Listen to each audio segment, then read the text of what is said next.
seconds.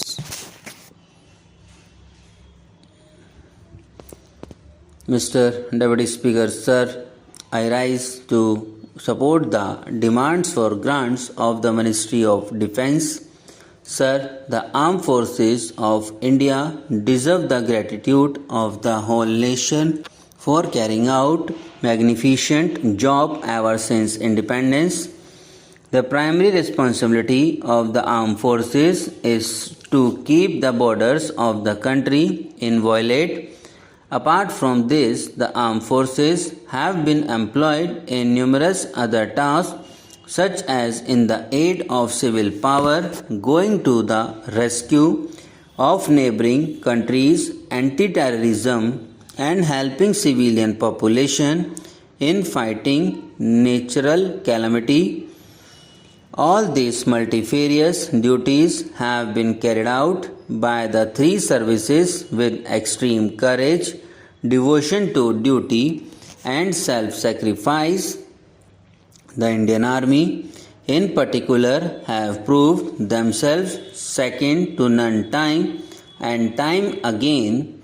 The operation carried out in Maldives a couple of years back showed planning and execution of the highest order. In fact, it was reminiscent of the much published and highly praised action undertaken by Israeli armed forces in the recent operation of the IPKF in Sri Lanka. The officers and Jawans not only showed exemplary bravery and courage but tackled a difficult situation in a most tactful manner. It will not be out of place to mention that the tendency to use the armed forces too frequently in aid of civil power should be strictly checked.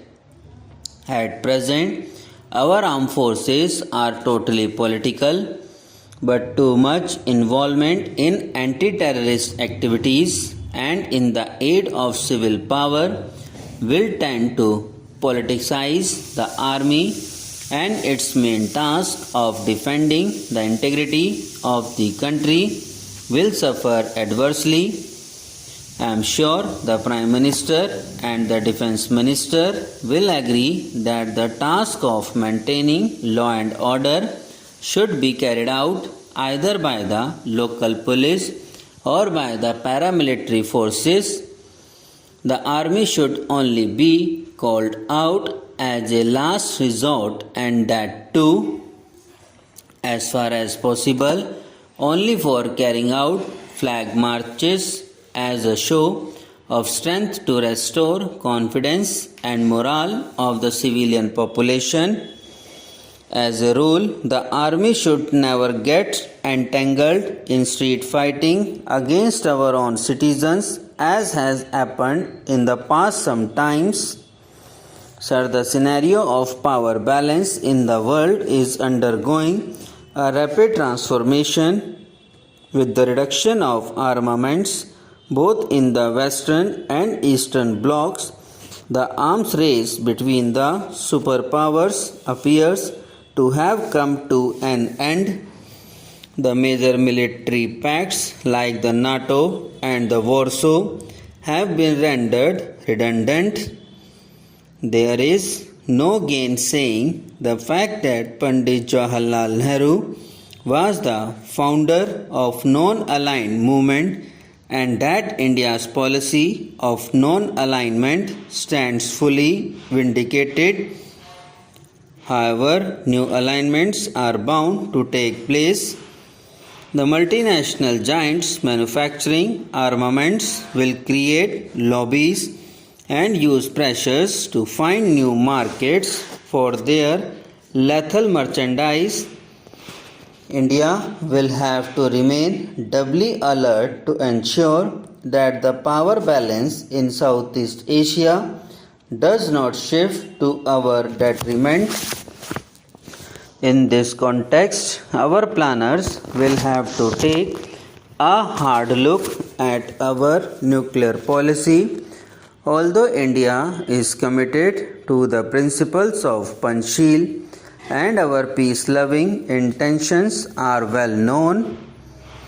Still, we must have adequate deterrent to safeguard peace in Southeast Asia. It is now almost confirmed that Pakistan has developed a nuclear capability, although they still lack a delivery system.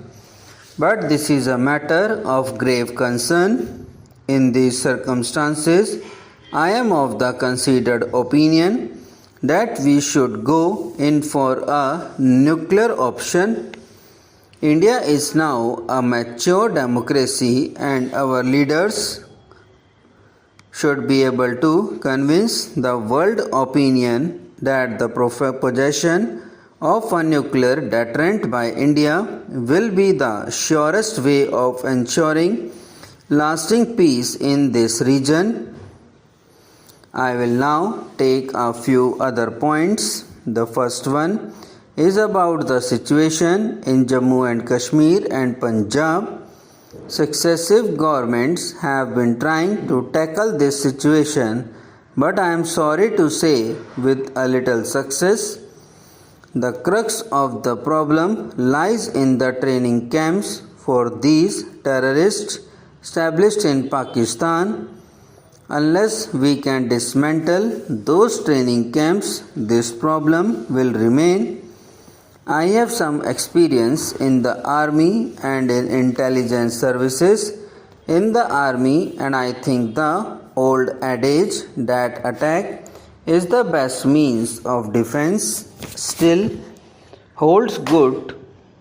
I would say the best way for India to stop Pakistan from training these terrorists and sending them into India is to start training Afghans, Pukhtuns and Mujahideens of Karachi and infiltrate them there so that Pakistan realizes what it is to create trouble in another country. I would like to say a few words about allocation of funds. R&D is the most important organization so far as armed forces are concerned, and I think it is imperative for us to indigenize the production of heavy armaments, combat aircraft and fighting ships for our Navy. We have been hearing of the main bottlenecks, battle tanks and the high combat aircraft for the last 15 years. My next point is that the percentage of defense expenditure as compared to the total expenditure has been steadily going down since 1987, while that of Pakistan has been steadily going up, and the size and armaments of Pakistan Army, Navy and Air Force have almost doubled in the last 2 or 3 years. I agree that our financial position, as has been brought out by the Finance Minister and the Prime Minister, is not very happy. But can we afford to be lax in the allotment for the security of our country when our neighbors China and Pakistan are building up very rapidly?